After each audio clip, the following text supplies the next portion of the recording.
Afgelopen weekend vond het 45e internationale judotoernooi plaats. Ieder jaar komt er een topjudoka op bezoek. En dit keer was het Jules Fransen uit Reuver, die het Venrayse toernooi zeer goed kent. Ja, dat klopt. Ik heb echt jaren geleden, ik ben inmiddels alweer 29, dus toen ik zelf nog in de jeugd zat, heb ik hier altijd jaarlijks meegedaan aan het internationale toernooi. Dus ja, heel mooi. Ik kreeg die hele prachtige tegel nog, dat is echt zo'n oldschool ding nog. Dus het is natuurlijk fantastisch om nu weer terug te zijn en te zien dat ze weer een fantastische prijs hebben voor de kinderen. Om die prijzen werd door ruim 1500 judoka's uit 30 landen gestreden. En daarmee was het volgens Adrie van Stockholm een sterk bezet toernooi. Ja, de Belgen zijn eigenlijk altijd wel sterk. Zij hebben dit ook als een meetmoment gekozen, ons toernooi. Ja, en dat is een min 18 categorie, dus dat zijn al behoorlijke jongens die daarin meedoen. Ja, dus het loopt al eigenlijk tegen de top aan.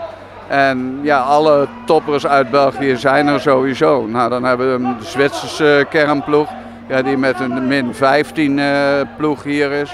Nou, en dan alle Nederlanders die op de NK's en dergelijke, ik geloof dat we 300 wildcards uitgedeeld hadden. Een wildcard krijg je alleen maar als je op een nationaal kampioenschap een prijs gewonnen hebt. Dus.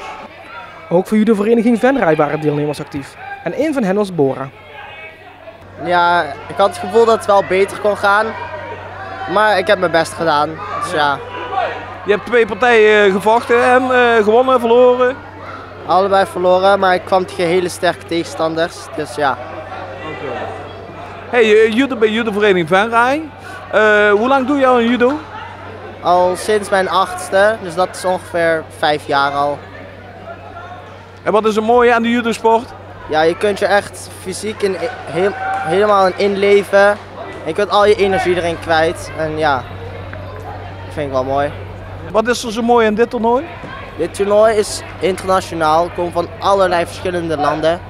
Iets van 32 als ik het goed heb. En dan zie je ook allemaal verschillende judo-stijlen. En ja, het is ook het grootste toernooi wat ik ken. Ja, je zegt verschillende judo-stijlen.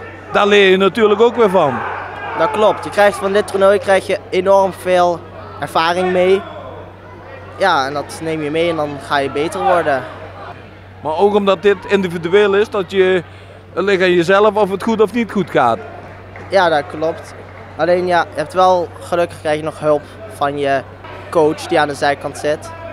Dus het is niet helemaal individueel. Maar ja, het meeste moet je wel zelf doen. Met individuele tips en tricks gaf Jules Fransen enkele clinics aan de jeugdige judoka's van de organiserende vereniging. Ik heb vandaag eigenlijk de focus gelegd op Newaza. En Newaza betekent eigenlijk de grondtechnieken. Dus ik heb vandaag de Sankaku gedaan en daar heb ik eigenlijk uitgelegd, of ik wil aan het einde van die les dat ze begrijpen dat ze echt alles stap voor stap moeten doen. Dat moet je in het leven in alles. Je kan niet ook in één keer op een fiets stappen en je leert fietsen. Dat moet je ook eerst met zijwieltjes doen. Zo leg ik het dan eigenlijk stapsgewijs uit aan de kinderen en dan kunnen ze het ook mooi begrijpen en uiteindelijk uitvoeren. Ja, je legt judo eigenlijk uit dat er ook meer is in het leven. Nou ja, eigenlijk wel. En dat is eigenlijk ook zo. En met judo leer je ontzettend veel. Zeker voor je eigen toekomst. Je leert zelfvertrouwen, je leert omgaan met andere leeftijdsgenootjes, met elkaar stoeien, in contact komen met elkaar. Je krijgt zelfvertrouwen, weerbaarheid. Dus wat dat betreft is judo een fantastische sport om in de toekomst ook te gebruiken. Niet alleen voor de judoka's waren het intensieve dagen. Ja, want je loopt hier van hot naar her. Je maakt heel wat kilometers op zo'n dag. Ja, dat klopt. Ja.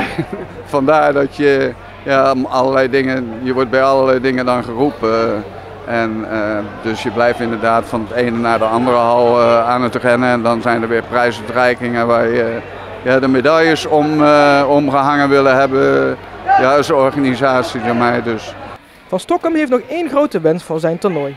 Ja, het is wel leuk natuurlijk om Japanners hier te krijgen. Maar ja, volgend jaar zijn de Olympische Spelen in Tokio, waar ik ook waar ik wel weer naartoe ga. Dus ik kan daar misschien wel weer wat connecties aanknopen om mensen hier naartoe te krijgen voor ons toernooi ook. En mogelijk ontmoet hij in Japan ook Jules nog. Het Olympisch kwalificatietraject is van mei 2018 tot en met mei 2020. Dus het duurt 2 jaar. Dus eind mei weten we officieel dat je gekwalificeerd bent of niet. Maar zolang er niets geks gebeurt, dan moet dat geen probleem zijn. En staan wij in augustus op de mat in Tokio. Dus ik lever alles in voor die ene medaille in 2020. Ja, en een portret van jou hier op de Wall of Fame. Heel graag, dan kom ik met liefde terug. Ja.